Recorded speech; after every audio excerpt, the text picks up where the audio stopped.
देवता मांडी हुई थी, एक पत्थर रखा हुआ था देवता का।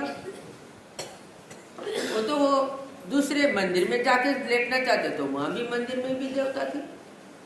तो क्या बोल गए, मुंह से निकल गया, अच्छे अच्छे पेड़ों के नीचे रंडियां देवता बैठी हैं, अच्छे अच्छे साधुओं के पीछे रंडी औरतें लग जाती हैं। गालियां दी। वो गाली सुनते ही उसको बुखार चढ़ गया और देवता भगवान को दोपहर के लेटते ही चुपचाप बैठे और भगवान कर रहे हैं। वैसा कहती है, भगवान आपके पास कोई नहीं है, आप किसके साथ कर रहे हो? महाराज कहते हैं, नाथोबा ने ऐसा किया, गालियां दी तो देवता हमारे पास उलाना भी लेके आई है और उधर उसको बुखार भी चढ़ा दिया, क्योंकि आज्ञा का भंग। क्यों गालियां दें किसी को? क्यों किसी को हम बुरा भला कहें? इसलिए हमने जब पूजा ही नहीं करनी, उनकी गली में उनके रास्ते में जाकर उनको नमस्कार नहीं करना, उनका अनादर भी तो नहीं करना, क्योंकि उनमें भी सामर्थ्य है, लेकिन वो सामर्थ्य किंचित है। ईश्वर के ज्ञान के सामर्थ्य को देखकर, ईश्वर की भक्ति के सामर्थ्य को देखकर, ईश्वर के भक्त के सामर्थ्य को देखकर देवता बहुत कम सामर्थ्य वाली, भक्त के अंदर ज्यादा सामर्थ्य है। भक्त एक ऐसी चीज है कि भगवान उसके हो जाते हैं, देवता उसकी सेविका बन जाएगी, लेकिन उसका कुछ नहीं बिगाड़ सकती अगर वो सही धर्म पर चल रहा है, अगर भक्ति करता है।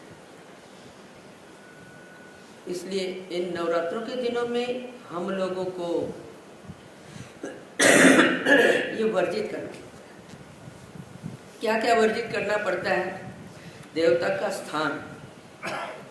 जिन घरों में देवता की नवरात्र, वो क्या कहते हैं पंजाबी में, खेतरी बेचते हैं, उनके घर का अन्न पानी, जहाँ पर देवी का जगराता होता है, उस घर का या उस गली में भी हम कोशिश करते हैं कि ना जाए। किसी अन्य संत के श्मशान, जैसे उसकी अस्थियां रखी जाती हैं या उसको वहाँ दबाया जाता है, दफनाया जाता है, वो जगह। शमशान, कोई भी अच्छा आदमी शमशान में क्या करता है, जाकर मुर्दे को जलाया ही जाता है, ना कि वहाँ पर कोई अन्नोदक सेवन किया जाता है। आजकल एक बहुत बुरी आदत, रिवाज, रीति चल पड़ी है हमारे धर्म के लोगों में भी कि शमशान में ही वहाँ पर चौथा किया जाता है, वहाँ प्रसाद बांटा जाता है, वहाँ पर ही प्रवचन भी चलने शुरू हो गए हैं। लेकिन वो स्थान वर्ज्य स्थान है, अनुचित स्थान है, नपालता स्थान है, वहाँ पर ऐसा कार्य नहीं किया जाता। वहाँ जो करने के लिए सरकार ने बनाए हैं वो काम वहीं किया जाता है, वो काम कहीं और नहीं किया जाता है, और अच्छे काम वहाँ नहीं करने चाहिए। उसके बाद किसी के घर में अगर ऐसी अपघात की मौत हो जाती है, आत्मघात की मौत हो जाती है, तो वहाँ पर उन्होंने कोई अच्छे पूजा प्रसाद किसी संतों को बुलाकर उनका आदरातिथ्य या पूजा पाठ किया होगा, स्मरण पारण किया होगा। अगर नहीं किया तो वो भी अनुचित स्थल ही माना गया। इसके अलावा कहीं पर मरे हुए लोगों के निमित्त हम लोगों को प्याऊ खोले जाते हैं।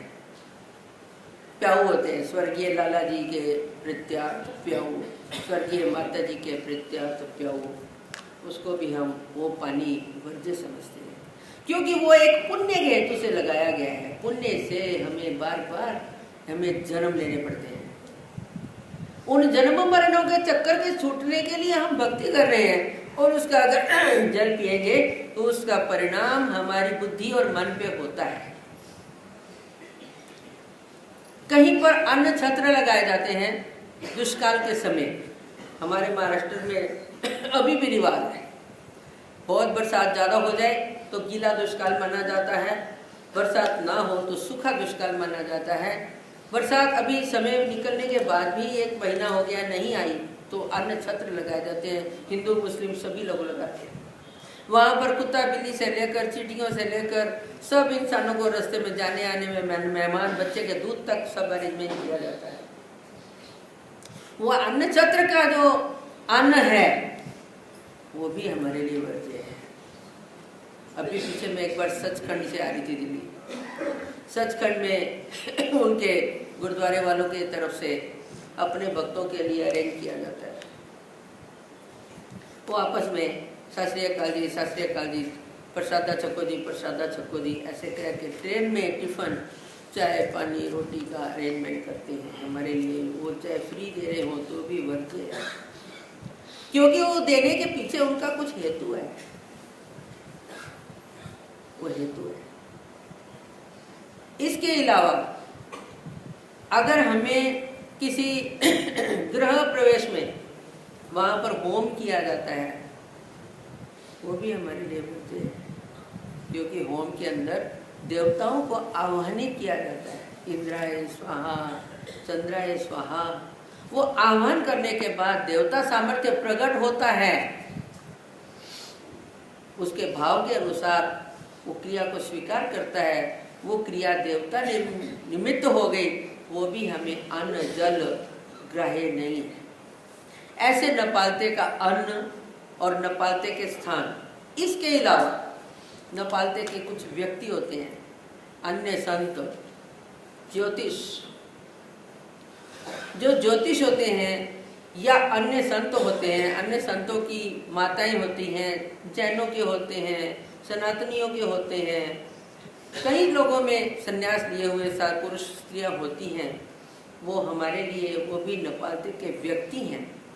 उनके पास एक क्षणिक टाइम में भी नहीं रहना चाहिए। क्यों? जैसे पवित्र नदियां हैं, पवित्र जल हैं, वाराणसी है, हमारे भगवान के पास महादयिसा आचार्य जी की बहन, बहुत विद्वान, बचपन से उसको धर्म के संस्कार थे। भगवान को कुछ न कुछ पूछती रहती थी, और वो पूछते हुए अपने आप को संभालती रहती थी। लेकिन जब तक उसको पता नहीं होता था, तो ना समझ की तरह वो पहला जो उसका गुरु दादोस, उर्फ उसका दूसरा नाम रामदेव, वो वटनेर भुजंग का था, अमरावती जिला का। वो बड़ा ही एक उसको धर्म से गिराने वाला व्यक्ति पहले उसको जो मिला, उसके बहकावे पर, उसके कहने पर कि वो जो कह रहा है वो ठीक है, तो एक बार वो घर से साथ में आटा, दाल, चावल, घी, जो चीज़ें रास्ते में लगती हैं, वो लेकर चलते हैं, भगवान के पास आते हैं। वहाँ और कईयों को साथी बनाकर वाराणसी में जाना चाहते हैं। वाराणसी समझते हैं आप सब लोग, अन्य सनातनी धर्मों की काशी कही गई है, पवित्र समझा गया वो स्थान, उनका वो जल पवित्र समझा गया है। जैसे हमारी जय कृष्णियों की काशी वाराणसी जो है हमारी रिद्धपुर है, परमेश्वरपुर है। दादोस माधयसा को कहते हैं कि तुमने वाराणसी जाना है। वो कहती है ठीक है, मैं रात को भगवान से आज्ञा मांगकर सुबह निकलूँ। भगवान के पास जाती है, बाबा मैंने सुबह वाराणसी जाना है। महाराज कहते हैं भाई वाराणसी क्या करने जाना है? पानी जैसा पानी, लोगों जैसे लोग, हमारे सन्निधान में रहो, यहाँ रहने से तुम्हें मुक्ति मिलेगी। कहती है अच्छा बाबा जी नहीं जाऊंगी। समझ जाओ, शब्दों पर विश्वास है लेकिन अभी ज्ञान नहीं हुआ उसको। दूसरे दिन दादोस को पता चलता है कि ये नहीं जा रही, तो दादोस उसको फिर बहकावे में लाते हैं। अरे गांव से इकट्ठे आए हैं, इकट्ठा सामान है, इकट्ठे जा रहे हैं, सब लोग चले जाएंगे, तुम भी चली जाओ, फिर कब जाना होगा? चलना है। कहती है हाँ हाँ चलना है। फिर मैं आज फिर मैं तो भगवान को कह दूंगी। शाम को फिर पूजा अवसर, भगवान के इस समय आरती होती है, जो सूर्यास्त के समय। भगवान को फिर कहती है महाराज मुझे वाराणसी जाना है। भगवान कहते हैं भाई हमारे सेवा दास्य से तुम्हें मुक्ति मिलेगी, वाराणसी में क्या है? कहती है महाराज पुण्य क्षेत्र है। कहते हैं, भगवान कहते हैं पुण्य क्षेत्र का मतलब क्या हो गया? कोई एक देवता का अवतार आया, वहां रहा, चला गया, वो पानी में रहा, पानी में हाथ पैर धोए, वो पानी भी चला गया। कहती है महाराज दादोस कहता है कि वो स्वर्ग का हिस्सा है, वहां पर सबको ही मुक्ति मिलती है। भगवान कहते हैं अगर ऐसा है कि वहां पर कीड़े मकोड़े क्यों पैदा हुए, उनको क्यों नहीं मुक्ति मिली? फिर कहती है महाराज अच्छा नहीं जाऊं। सुबह फिर दादोस वही पढ़ाता है, जाना है। ऐसे हम लोगों को बहकावे वाले बहुत से लोग मिलते हैं। क्या होता है, गुरु जी को देख रहे हैं, बाबा जी को देख रहे हैं, भाई जी को देख रहे हैं, भगवान जी देख रहे हैं, तो फिर क्या हो गया, भगवान जी अपने बच्चों को माफ कर देते हैं। ऐसा मत समझो, जो अपना होता है उसको माफ नहीं किया जाता। अपनों को तो सजा देनी होती है, पड़ोसियों को तो देता ही नहीं, कोई पूछता भी नहीं, जाना कहीं खाई में। हम गलतियां कर बैठते हैं और फिर सजा भोगते हैं।